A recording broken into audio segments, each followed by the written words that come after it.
I was an adjunct college professor and scholar of philosophy and religion in my home state of Virginia. A few years ago, I unwittingly fell prey on my campus to the anger and protest that are now our go-to reflex response when we choose emotion over constructive human engagement. I thought I was expressing a religious point of view on social media in the form of a question over a controversial comic book character. In the middle of a hotly contested gubernatorial election in my home state of Virginia being fought over CRT and parental rights. You guys remember that election? Glenn Youngkin won that election.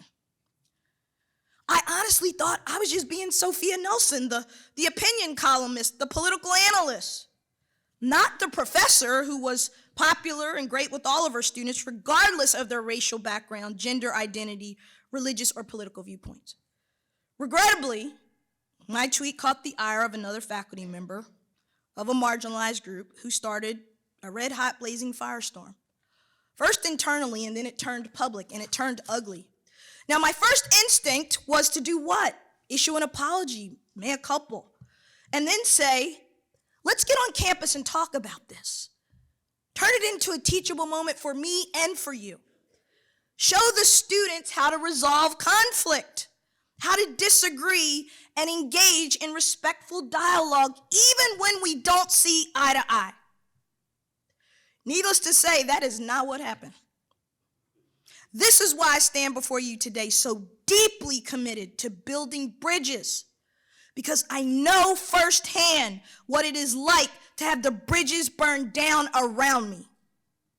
And yet, this has become our new normal.